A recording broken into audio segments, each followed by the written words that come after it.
Hi everyone! I am really sorry it has taken me so long to put up the final review of my Anomalie dress. It was just one of those things that I just hadn't gotten time to do. Honestly, since we got married, it's been kind of just nonstop. And so I'm really sorry, especially if you were waiting on this video to make the decision yourself about whether or not you would use Anomalie. So a few things I want to cover before I show you guys the final product. I wasn't actually too terribly happy with the final product that was shipped to me. I did not get to see it before it left production, so there was no like image where they kind of sent it to me and said like, okay, does everything look good before we send this? I didn't get anything like that, and my dress was also a month late. Not a big deal. It came in March. It came in May. I wasn't getting married until October. However, when the dress came, there were a lot of alterations that needed to be made to make it exactly what I had envisioned. And that obviously is like a two-way street. I gave them a lot of conceptual recommendations as opposed to very like exact and precise. One thing that I think I stressed in one of my earlier videos is you need to be precise. There was one, I think I probably showed the overskirt in the last video, but the overskirt I had selected was actually something that they had made in the past for a previous bride. And I was like, I love the idea of this. It was like a big cascading skirt of like petals, but I didn't really like the look of the petals. I wanted more like leaves as opposed to like bundles of petals, if that makes sense. Like I wanted it to be kind of sparse, far and few between, but definitely still have that like cascading effect towards the bottom. So two things about the overskirt is they pretty much followed the picture of the old skirt the skirt they had made originally for the other bride, the one I sent them and said I like the concept of this. They pretty much remade that skirt exactly, which is not what I wanted. And I'm not sure if maybe that was just poor communication on both sides, but doing it virtually definitely wasn't very helpful. And I will say that I was not as like confident in what I wanted 2 years ago when I was making this dress. So I made a lot of edits to that myself. And also the petals I will show you. It's been a long time since this dress has, been done, but the petals still fall like everywhere.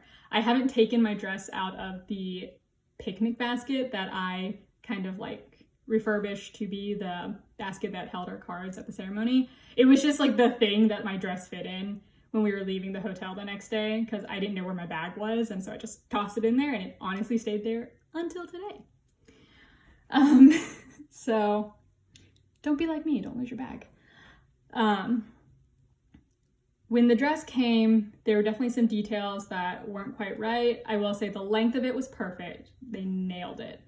And the fit was pretty close. I had to do some work on the shoulders, and I think I had to take in the waist a little bit.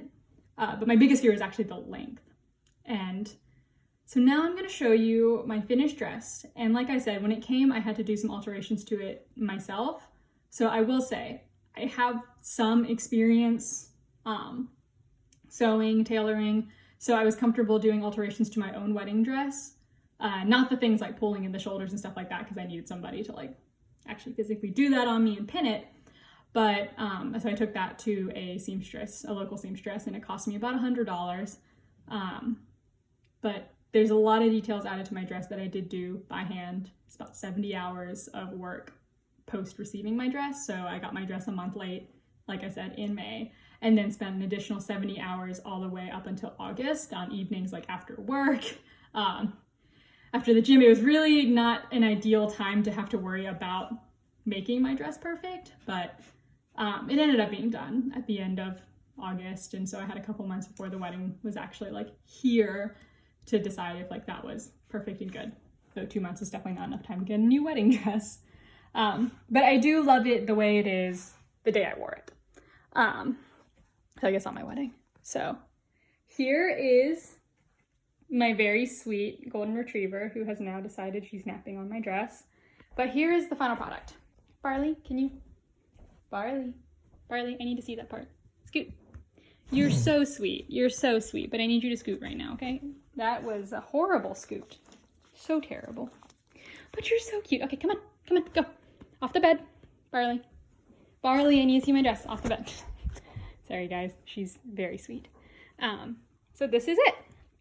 this is my dress, and I will walk you through all the little details about what Anomalie did, what was done by Anomalie, and what was done by me. You can see some of the stitching here. They had to take in these buttons in the back. The dress was designed a little bit wider than my shoulders were, so we had to pull that in. This was the lacing that Anomalie did, and it was beautiful. They sent me samples, and I picked this one out, and I loved it. I mean, they killed it on the neckline. Literally the top half of my dress was perfection. I could not have been happier.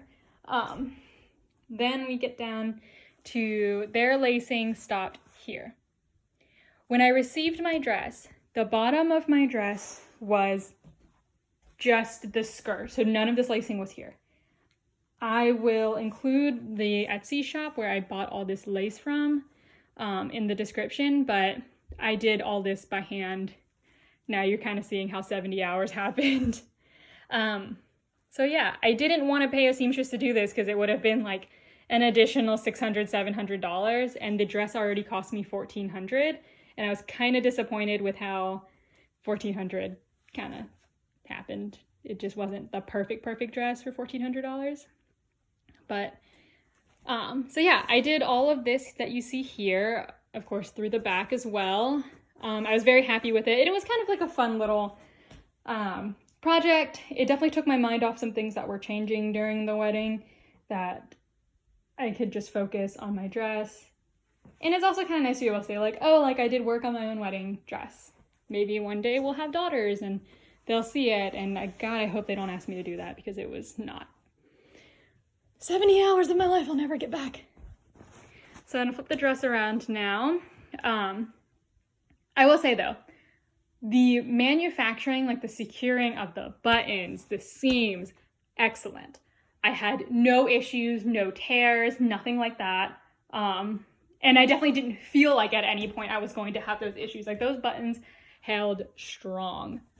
So I had some lacing done on the shoulders, and that was pretty much exactly what I wanted. They do give you some like wiring underneath, mostly because I think they designed all their dresses to be worn without a bra. But let me tell you, I don't know what their options are now for the like underlying material, but if there is like athletic wear, spandex, get that, because this is sweaty as mess. The boob sweat was real. So yeah, it was tight all the way until like my butt, and then fanned out.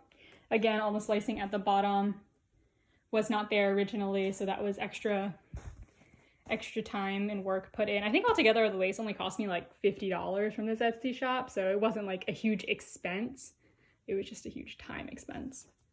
And I will say, the bustle was done by Anomalie and was, again, structurally excellent. I will say, if you get a wedding dress from Anomalie, that thing is bulletproof.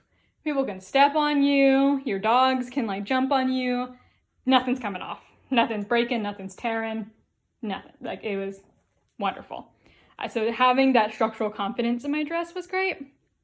Like, it really stood up to some stuff, guys. Don't let your husband mosh at your wedding. So there was a second part to my dress that I think I might have showed in my last video. It was the overskirt, and I kind of talked about it at the beginning. It had a lot of petals on it, and it was not really what I wanted. Well, this is it.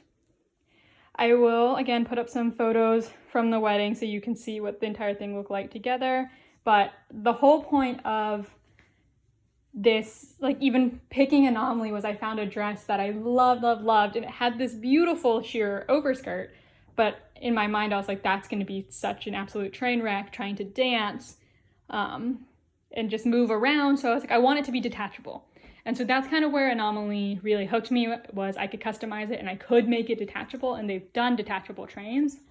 So I will say though, on Etsy, you can find a lot of makers that do detachable trains. So if you are thinking about doing something like this, and like that's like your big selling point, go for it. Go for the Etsy. It's going to be less expensive on your kind of like on your part. And if you are pretty like steady as a seamstress, or you feel confident in yourself, you can add the little details like these to overskirts and take what would have been, you know, like a $900 overskirt and do it yourself for maybe $200. So This was the pain part for me and the reason why I don't think I would use Anomalie again if I was getting married again. My husband's not home. He didn't hear me say that. These little petals were such a pain all day walking. But of course, I actually had to, they were falling off when I received the dress. And I don't know if I blame Anomalie for that, because I also went through and like restitched all of them and they were still coming off. So I think it really was just like this material doesn't hold well. You can't exactly put like a heavy stitch in it because it's so thin and so delicate. You can actually see here, sorry for my gross nails, those two little dots were where the original stitch from Anomalie was, and then where I went back in and restitched over just to make sure they didn't all fall off. But these were all like kind of bundled towards the bottom, and I redid the whole skirt. I took every single petal off and just placed them more scattered so it looked more like how I envisioned it as opposed to how it was delivered. So I know at this point it sounds like I was a very particular person and I didn't communicate that well, and that very well might have been the case, but I know I'm not the only person like that. So just if that's you, please be mindful. They're just everywhere. It was funny. It was like I was like my own flower girl walking down the aisle. They were just dropping. But they did do this beaded part of the skirt, and it is so beautiful.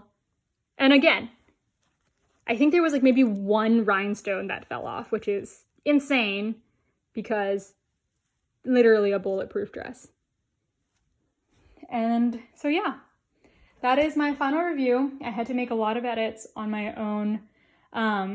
This dress was much cleaner before it was just shoved away in this picnic basket for a year, but that's my final review. Altogether, it was a pretty good experience. My dog is now crying. I think my husband is home. And last minute advice to any brides going forward.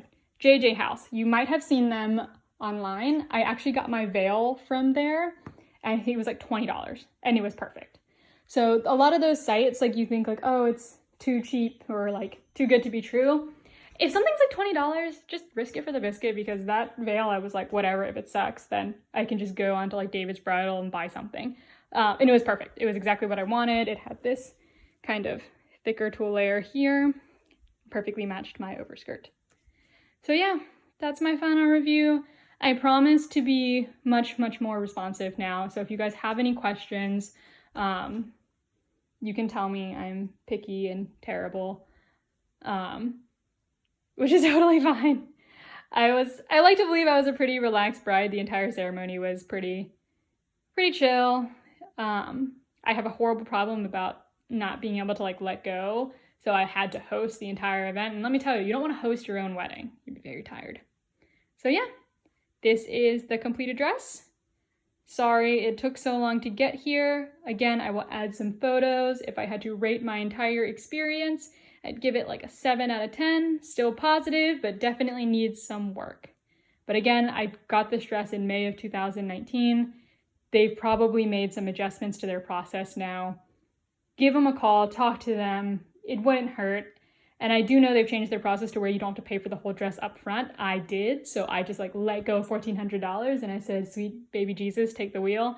So yeah, this is it. So brides-to-be, congratulations on your engagement. It is gonna be a lot of fun. It seems like a lot of stress right now. Don't freak out about it. Just think back to all the weddings that you've been to, all the pictures that you've seen. You've never seen an ugly bride. Everyone absolutely glows on their wedding day, and you will too. Even if the dress isn't perfect. So good luck to all of you. Stay safe, stay healthy. And if there are any questions I can answer, I promise I will do so.